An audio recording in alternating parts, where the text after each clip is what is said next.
여러분 코로나로 어려운데 지난 한 주간 잘들 지내셨습니까? 서로 한번 인사합시다. 주님을 사랑합니다. 축복합니다. 반갑습니다.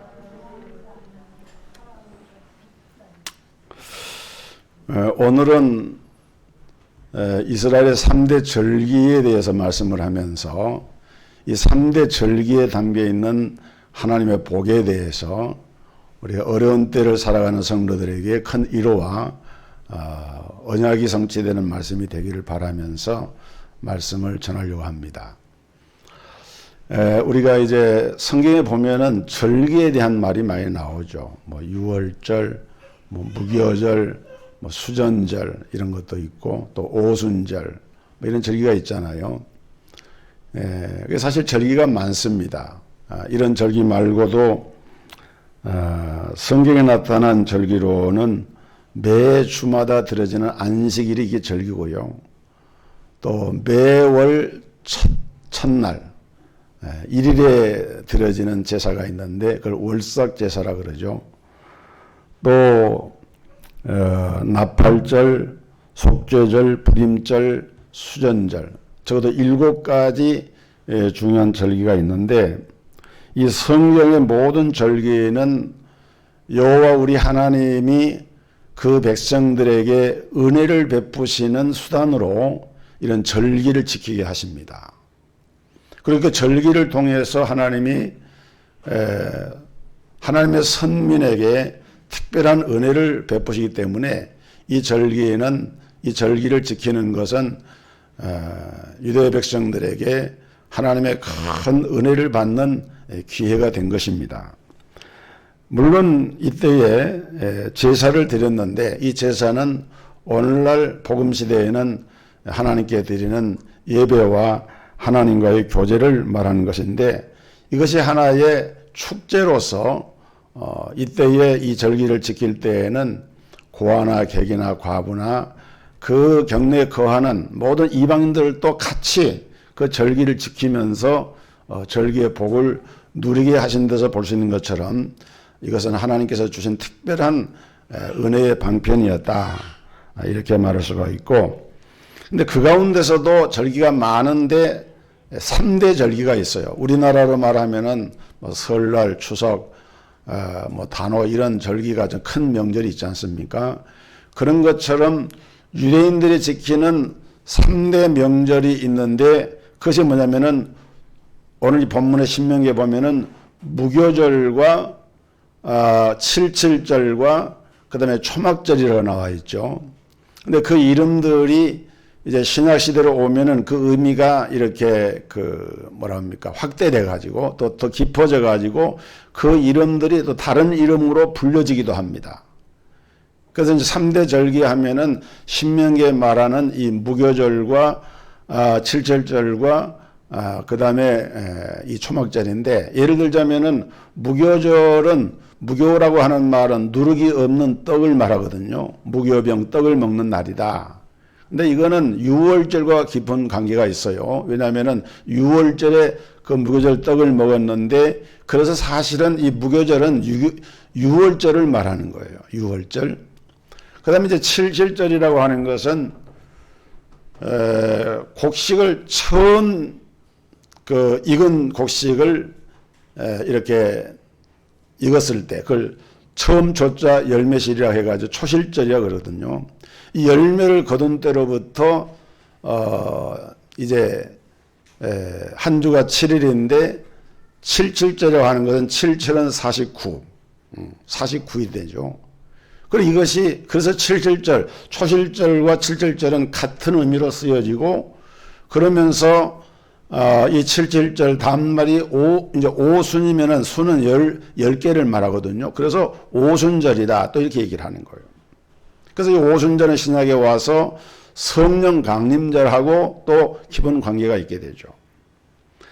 그 다음에 이 초막절이라고 하는 이 초자는 풀초자, 장막막자로서 초막이라 그러는데, 초막절 이것을 또 다른 말로는 장막절이라고 그러고, 또 이때는 모든 가을 추수한 곡식을 다 거두어서 드린다, 수장한다, 거둘 숫자 저장할 장자를 써서 수장절이다 또 이렇게 얘기를 합니다.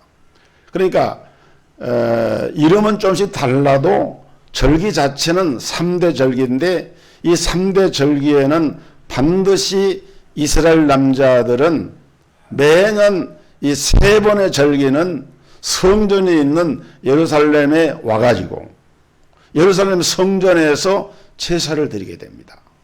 그 절기를 같이 지키게 하셨어요.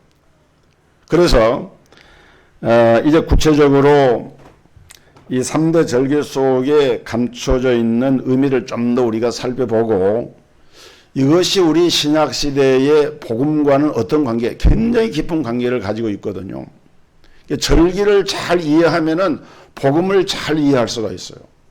그러니까 우리가 절기를 뭐 유대인들이 지키는 절기니까 라고 하면서 그냥 터부시 그냥 가볍게 하기보다는 절기의 의미를 깨닫고 또 성경 읽을 때도 그 의미를 생각하면서 말씀을 묵상하게 되면은 우리에게 주어진 복음의 의미가 좀 더 분명하게 나타나게 됩니다. 자, 그래서 이 3가지 절기 가운데 먼저 유월절에 대해서 말씀을 드리자면은 유월절은 유대 종교력, 우리나라에 음력, 양력이 있고 또 불교에는 불력이 있는 것처럼 유대인들은 성력이라 그래서 유대력이라고 하는 것을 가지고 있는데요.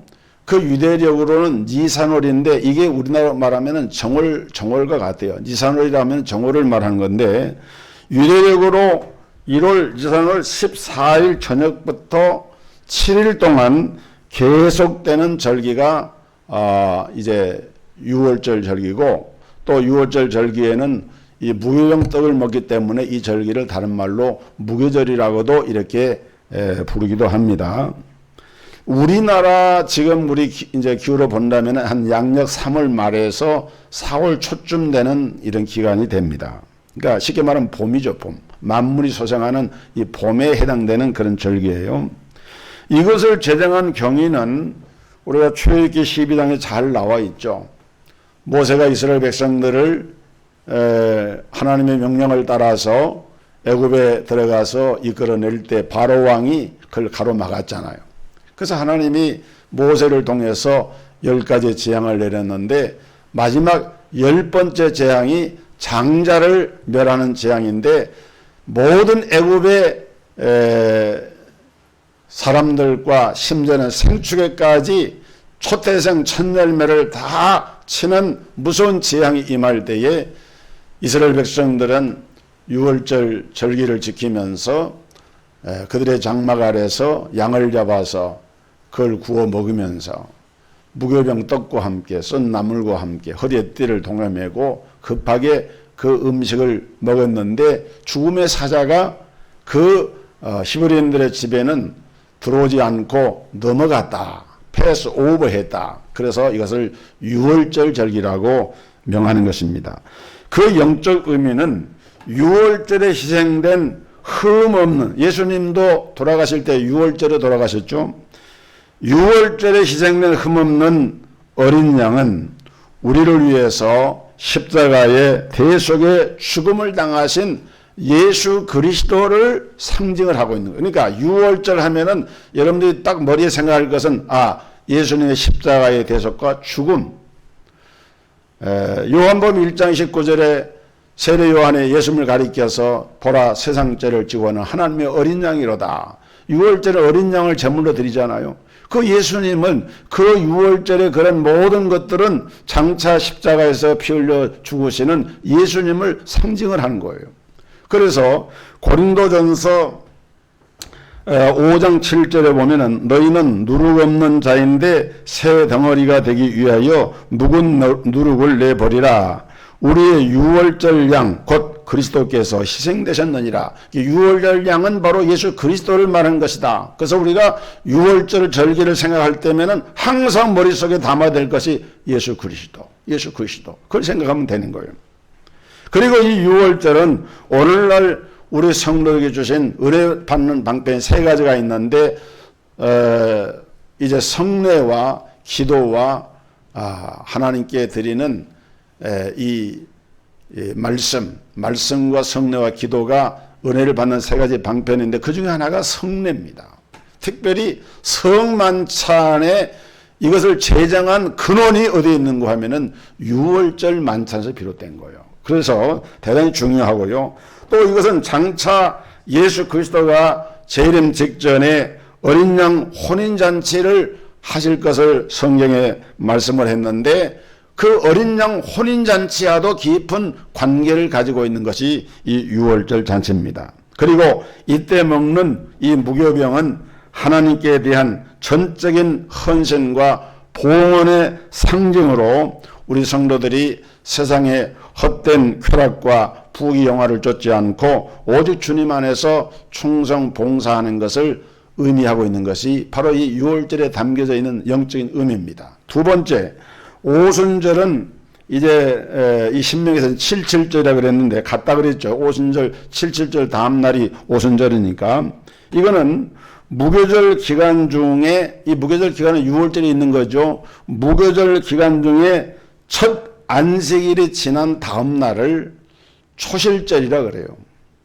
그 초실절로부터 그러니까 첫 열매를 맺는 보리가 첫 열매를 맺는 초실절로부터 50일째 되는 날인데 우리나라 양력으로 말하면은 한 6월 말쯤이나 됩니다. 6월 정도 되는데 우리나라 이제 뭐 추수 맥주 감사절이 그때 거의 같은 시기하고 이렇게 겹치게 되는데 이 초실절 보리의 첫 곡식단을 여호와께 드린 날로부터 7주가 지난 다음 날 50일째 되는 날 미래 수확을 하나님께 드리는 유대인들의 최대의 농경제라고 할 수가 있는데 이때 유대인들은 큰 잔치를 하면서 절기를 지키게 되는데 그 영적 의미는 어떤 것인가 하면은 풍성한 수확을 주신 기쁨과 감사를 표하는 동시에 또 이스라엘 역사 가운데 보면 이때의 시내산에서 하나님의 율법을 최초로 받게 됩니다. 이게 굉장히 중요한 거죠. 그리고 신약시대에 오면은 이 날에 어떤 일이 벌어집니까? 오순절날 성령 강림 사건이 이루어지죠. 그래서 이것은 이제 신약에 와서는 오순절 절기로 오순절 성령 강림제로 그 의미가 확대가 되어지죠. 그리고 이 오순절은 예수 그리스도의 부활과 성령의 역사로 말미암아 세워지는 하나님의 교회 형성을 예표하게 되고 또 오순절에 바치는 이때는 떡을 먹는데 이제 무교병이 아니고 유교병, 누룩이 들어간 떡을 먹는 것이거든요. 근데 성경에 이 누룩의 의미가 아주 극명하게 반대로 나타납니다. 어떤 경우는 누룩을 죄악을 상징하는 것으로 말하고 있고 어떤 것은 또 누룩이라고 하는 것이 천국을 상징하는 하나의 그 부풀기하고 그 생명의 연장성을 나타내는 그런 의미로서 이 아주 상충되는 이미지가 동시에 누르견이 있는데 그래서 이 유교병은 6월절 무교병과는 달리 그리스도의 보혈로 죄의 사함을 받고 회개한 성도들의 몸을 상징을 하는 거예요. 그리고 여호와께 바치는 떡 두 덩이는 신약시대의 교회를 구성하는 두 민족 하나는 이방인이고 하나는 유대인인데 바로 이들로 통해서 이루어진 교회를 상징하는 것으로서 복음이 유대인이나 이방인이나 모두에게 전파되어서 그 복음을 받아들인 자들은 다 하나님의 자녀가 될 수 있다는 그런 진리를 그게 담고 있는 거예요. 그러니까 두 번째 절기인 77절 또는 오순절은 성령 강림과 성령 강림을 통해서 세우신 하나님의 교회 또 그 교회를 구성하는 성도들의 몸 이것을 상징하는 것이 바로 이 두 번째 절기다. 그렇게 이해하시면 됩니다. 그 다음에 세 번째 절기는 이제 오늘 신명기에는 초막절이라 제가 초막절은 설명을 드렸죠. 그 초막절을 다른 말로는 장막절이라 쉽게 말하면 텐트를 친 건데 뭐 옛날에 무슨 그런 텐트 어디 치겠어요. 나무가지를 이렇게 올려놓고 양의 가죽이나 짐승 가죽을 이렇게 걸어놓고 그저 비와 햇빛만 가리고 그런 곳에 가서 광야에 가서 한 주간 동안 이제 거처하면서 광야 시대 이스라엘 백성들의 그 조상들이 광야에서 살 때에 그 고통당했던 것을 회상을 하면서 그러면서 하나님의 은혜를 생각하고 감사하는 이제 이러한 절기가 이 장막절입니다.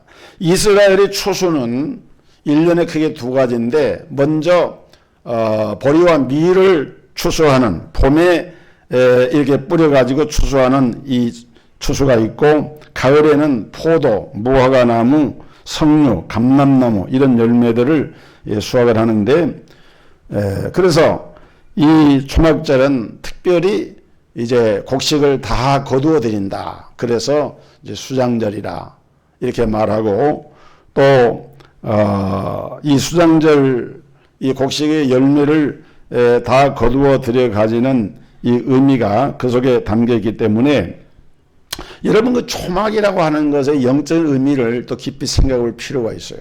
뭐냐면은 성경 베드로전서 1장 24절 또 이사야서 40장 7절에 보면은 너희 인생은 풀이요 그 영광은 풀의 꽃이다. 그래서 우리 인생은 초로 인생이라 또 이렇게 말하지 않습니까? 풀잎에 있는 이슬과 같은 것이 인생이다. 그래서 이 초막이라고 하는 것은 영적 의미는 우리 육체를 풀이나 꽃으로 비유하신 것을 볼 때 우리의 몸된 성전이 바로 풀로 된 장막과 같다. 초막과 같다. 근데 실제로 우리 예수님도 요한복음 2장 21절에 보면은 너희가 이 성전을 헐라 내가 사흘 만에 다시 일으키리라. 사람들이 놀래가지고 아니 우리가 이 성전 지는데 몇십 년 걸렸는데 자기가 사흘에 일으킨다 하니까 예수님에 대해서 거짓말한 줄 알고 헛말한 줄 알고 그때 예수님이 뭐라 그래요? 2장 21절에 보면 이는 성전된 자기 육체를 가리켜 말씀하심이라. 그러니까 예수님의 몸조차도 하나님의 아들이시지만은 예수님이 이 땅에 오셨을 때에는 하나의 초막과 같은 존재였던 거예요. 거대한 성전 예루살렘 성전도 무너져버리게 되는 것처럼 이제 내 육체가 십자가에서 피를 흘리고 죽음을 당하는 일을 통해서 당신의 육체가 이렇게 초막처럼 쓰러져 버릴 것을 말씀을 하는데 그런데 놀라운 것은 우리 주님은 바로 그런 초막과 같은 그런 우리 인생을 사랑하셔서 여러분 출애굽 후 40년 광야 생활에서 인도해 보호해 주셨고 또 지난 1년 동안 곡식을 창고에 이렇게 드릴 수 있도록 풍성한 토지와 소산을 주셨다. 그리고 이 수장절에 또 다른 의미가 있는데 그것이 뭐냐면은 예수님의 재림과 알곡 성도입니다. 여러분 곡식을 이렇게 가을에 거둬들일 때 알곡은 모아서 어디다 드립니까? 곡간에 드리고 이 곡간은 천국을 말한 거예요. 그 알곡은 알곡 성도를 말한 거예요. 그러니까 우리는 곡식도 크게 보면은 하나의 그 풀이잖아요. 그런 풀과 같은 그런 인생에 불과했는데 그런 풀과 같은 우리 인생에서 뭐가 맺혀집니까? 열매가 맺혀집니다. 그리고 그 알곡은 나중에 어디로 가요? 곡간으로 들어가요. 천국으로 들어가는 거예요. 그래서 이 수장절, 이 초막절은 우리 육체가 비록 초막과 같은 연약한 존재지만은 예수 그리스도의 십자가 보혈의 은혜로 구속함을 받고 성령의 감동으로 교회를 이룬 그 성도들은 이미 무교병의 시대를 지나서 유교병 떡과 같이 성정된 몸이 되어가지고 이제는 그 육체를 가지고 주를 위해서 봉사하고 일하다가 열심히 열매를 맺고 알고 성도가 되었다가 마지막 추수 때에 주님이 추수할 때는 심판날이죠. 그래서 곡식을 담아가지고 키에다 담아가지고 바람이 날려서 쭉정이는 다 떨어지는데 알곡은 어떻게 돼요? 남습니다. 여러분 신앙생활은요. 신앙생활은 주님 바라보고 우리가 세상에서 신앙생활 하다 보면은 별소리를 다 듣습니다. 또 시험하는 마귀가 우리에게 시험할 때 마귀가 무슨 마귀 형상으로 나타나는 게 아니에요. 가장 가까운 자기의 가족이나 친지나 친구나 이웃을 통해서 내 마음에 실족케 하고 시험케 하는. 그래서 우리가 초막과 같아 얼마나 약한지, 우리가 콘크리트로 된 집에 사는 것이 아니라 초막 속에 장막 속에 거치하는 그런 존재임에도 불구하고, 그러나 하나님께서는 그 가운데서도 열매를 맺어가지고 이제 나중에 곡식을 다 거둬들일 때는 바로 그 알곡들이 곡간에 들어가는 것처럼 알곡 성도들은 어디로 들어가요? 천국으로 들어가는 거예요. 여러분, 그래서 이 장막절은 그리스도의 재림으로 이루어질 평화의 통치와 참된 번영과 또 천국에서 누리게 되는 영화로운 것을 상징하는 것이 되기 때문에 이제 말씀드린 이 세 가지 절기는 예수 그리스도의 십자가 구속의 사건과 성령 강림의 교회 역사의 시작과 그 다음에 역사의 종말의 심판과 그리고 주님 재림과 천국에 입성해서 하나님의 나라에서 영화로움을 누리는 그런 모든 것들을 그 절기 속에 담고 있다. 얼마나 중요한 절기인지 모릅니다. 그래서 이 세 절기만은 반드시 예루살렘 중앙 성소에 모여서 지키도록 했는데, 그 이유는 단일 중앙 성소의 중요성을 먼저 깨우쳐 준 거예요. 여러분, 성전 예배가 중요한 이유가 거기에 있는 것입니다. 지금 코로나로 인해서 인터넷이라든지 영상 예배라든지, 물론 우리가 부득이하게 그런 필요성도 있고, 노약자나 기근 질환을 가지고 있는 분들에게 이제 교회가 어쩔 수 없이 그렇게 해서 편의를 제공하고 그렇게 방향 나가야 하지만은, 근본적으로 우리가 이 성전 예배 중심을 왜 하나님이 그렇게 절기에 명을 해가지고 큰 먼 거리, 지금으로 말하면은 수십 킬로 수백 킬로 되는 그런 거리를, 그때 무슨 자동차가 있습니까? 겨우 타는 게 노새나 타고 아니면 걸어서 오는 거예요. 걸어서 며칠을 가는 거예요. 개나리 보침을 싸고.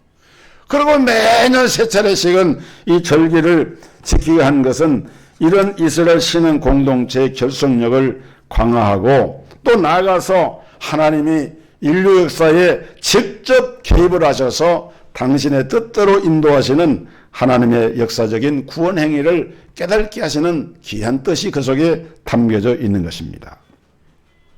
또 우리가 일상생활 가운데 하다 보면, 신앙생활 하다 보면은 자기도 모르는 사이에 하나님의 은혜를 잃어버리고 망각을 하기가 쉽습니다. 그래서 영적으로 자극을 주고 각성을 시키는 이런 계기를 삼게 하고, 특별히 각 지역을 중심으로 또 독버섯처럼 일어나는 것이 뭐죠?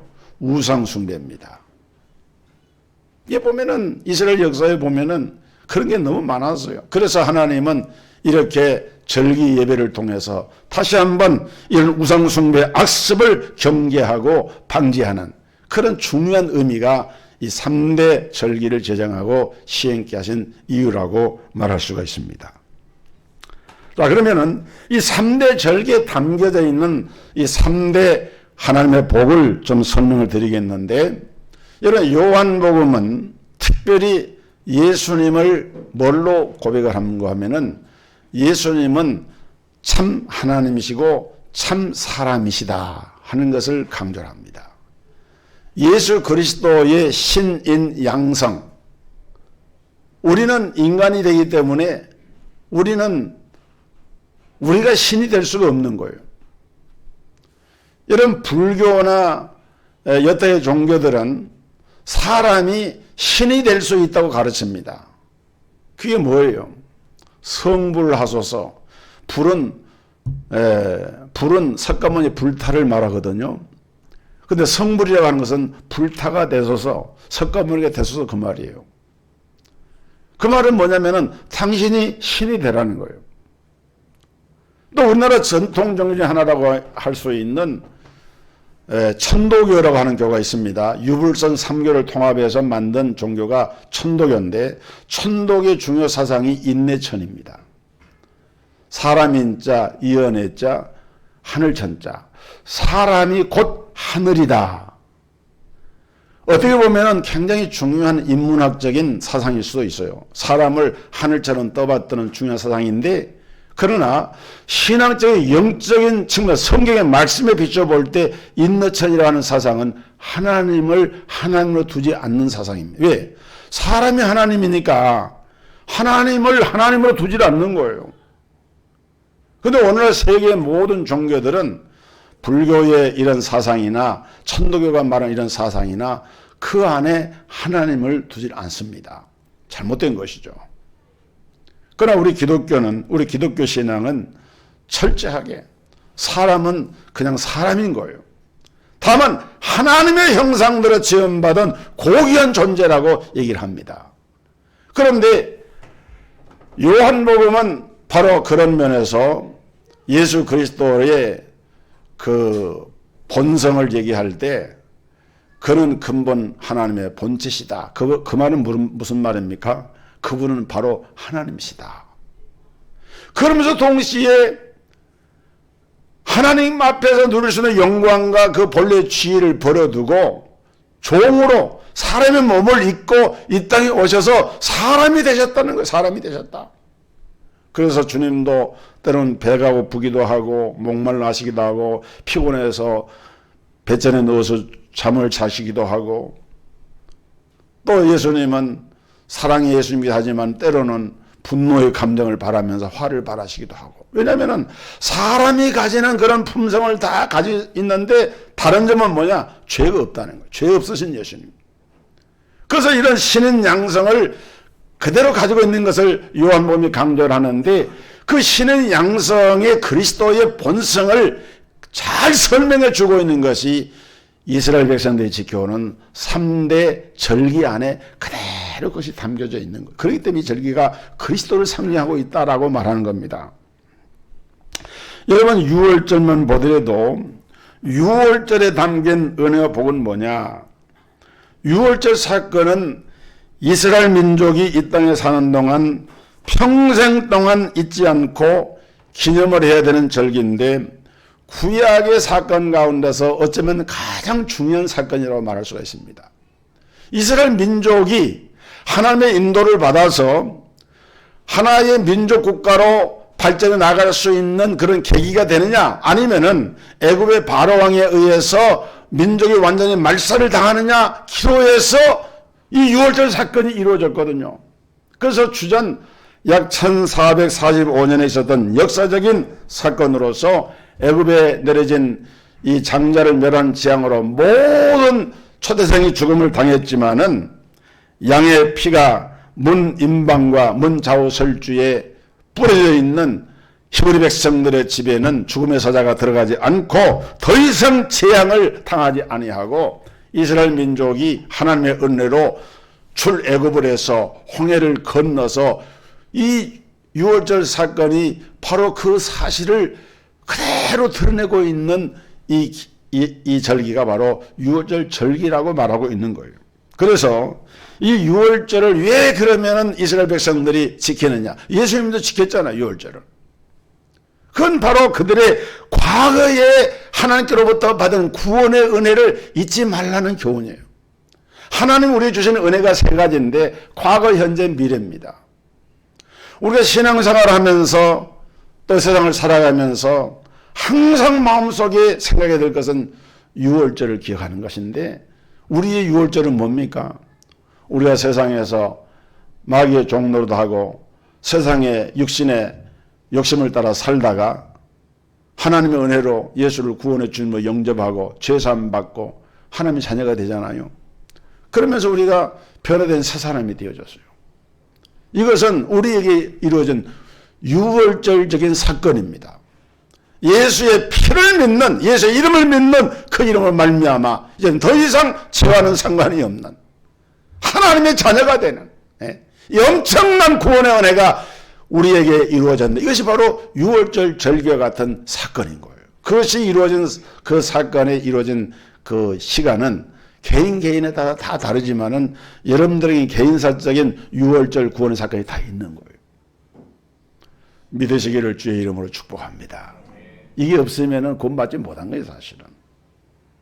우리는 이것을 생각하면서 그날을 잊지 말고 기억하고 기념하며 지키는 것처럼 하나님을 예배할 때마다, 기도할 때마다, 말씀을 묵상할 때마다 언제나 우리는 그리스도께서 유월절을 지상에서 저희들과 최후의 만찬으로 마신 후에 십자가에 돌아가심으로 예수 그리스도의 죽음이 하나님의 공의를 만족해 하시고 우리를 사탄과 죄와 죽음에서 해방시켜서 하나님과 화목해 된 이 사실을 언제나 우리는 과거에 이루어진 구원사적인 사건으로서 잊지를 말고 기억을 하면서 유월절을 기억해야만 하는 것입니다.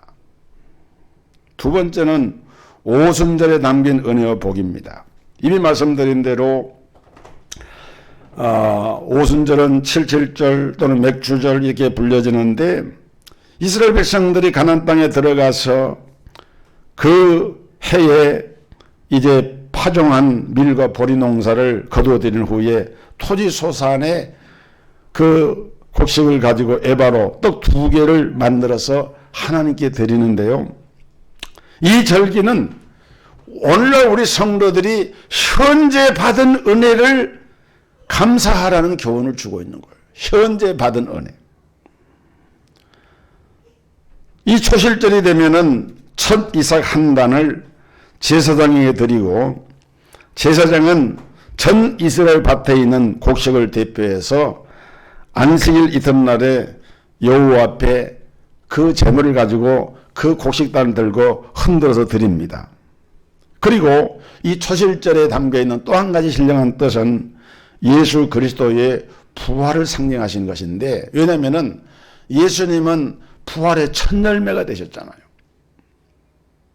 그래서 우리가 7.7절, 7절은 출절부터 시작된다 그랬죠. 그래서 이 7.7절 또는 오순절 이 사건은 예수 그리스도의 십자가의 죽음과 부활이 없으면 성령 강림이라고 하는 게 있을 수가 없는 겁니다.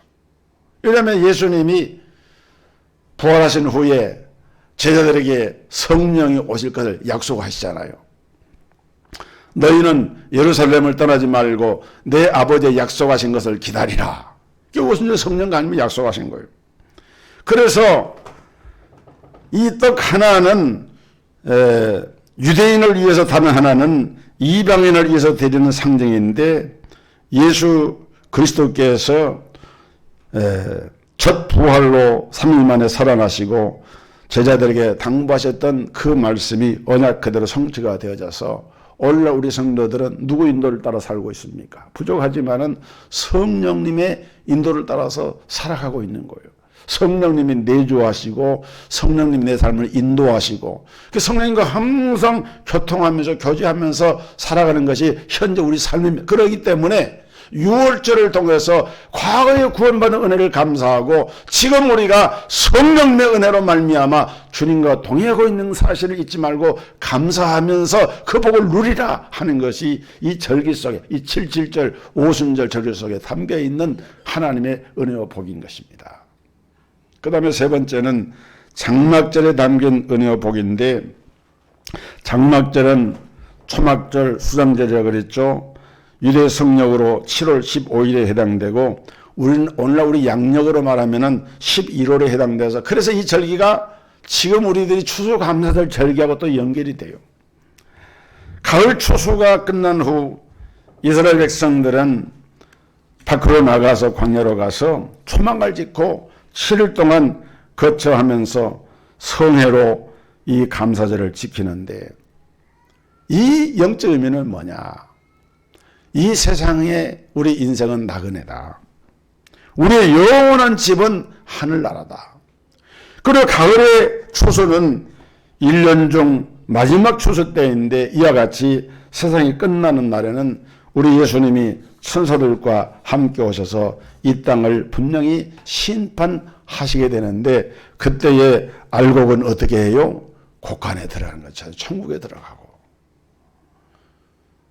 그리고 입만 무성하고 열매가 없는 이런 것들은 어떻게 됩니까? 타는 불에 던져져서 하나님의 심판을 면하지 못한다고 하는 것을 보여주는데, 그래서 이 장막절은 미래에 받을 장차 우리에게 이루어진 천국과 그 미래에 대한 소망을 주는 그런 절기가 바로 장막절이라고 얘기를 하는 것입니다. 하나님께서 이런 3대 절기를 대대로 영원히 지키라고 명령하신 것은 6월절이 예수 그리스도의 십자가와 속죄를 상징하고, 오순절이 예수 그리스도의 부활과 보혜사 성령 강림을 상징하고, 장막절이 이 세상의 마지막 심판과 구원 얻은 성도의 천국을 예표하는 중요한 기독교의 핵심 교리를 상징하고 있는 절기가 되기 때문에 반드시 이 절기를 기억을 하고 지키라고 그렇게 말씀하고 있는 거예요. 자, 그런데 여러분, 신약에 오면은 똑같은 원리가 이 3대 절기가 연결이 됩니다. 여러분, 신약에서 중요한 세 장소가 있는데, 하나는 갈보리산이고, 다른 하나는 마가다락방이고, 다른 하나는 감람산입니다.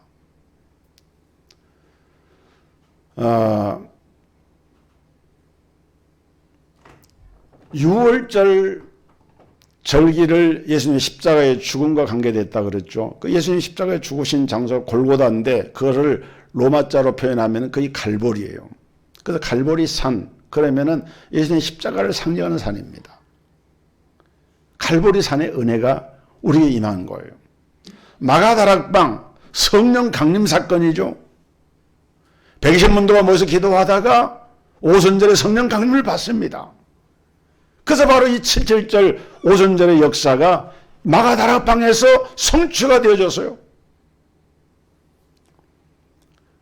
그 다음에 이 초막절 또는 장막절, 그리고 수장절로 말씀되어지는 이 절기가 이루어진 장소는 감람산입니다. 여러분, 사도행전 1장에 보면은 감람산에 대해서 이런 기록이 나와요. 유명한 사도행전 1장 8절 성령 강림 말씀을 마치시고 저희 가운데서 올려 가시니 구름이 저를 가리워 보이지 않게 하더라. 10절 올라가실 때 제자들이 자세히 하늘을 쳐다보고 있는데 흰옷 입은 두 사람이 저희 곁에 서서 가로되 갈릴리 사람들아 어찌하여 서서 하늘을 쳐다보느냐. 너희 가운데서 하늘로 올리우신 이 예수는 하늘로 가심을 본 그대로 오시리라 하였느니라. 그래놓고 12절에 보면은 제자들이 감람원이라 하는 산으로부터 예루살렘에 돌아오니 이 산은 예루살렘에서 가까워 안식일에 가기 알맞은 길이라. 그러니까 예수님이 감람산에서 마지막 지상 명령을 내리시고 하늘로 올라가셨습니다. 하늘로 올라가셨어요. 그래서 이 감람산은 바로 역사의 종말에 하나님의 심판과 구원받은 백성들의 천국 백성으로 천국에 들어가게 되는 이 사실을 담고 있는 산이에요. 그것이 바로 감람산이에요. 그래서 우리는 구약의 3대 절기가 있다고 하면은 신약의 3대 장소가 있는데 그것이 바로 갈보리, 마가다락방, 그리고 감람산이다. 그런데 이것이 사도행전 1장 1절, 1장 3절, 1장 8절에 보면 똑같이 나옵니다.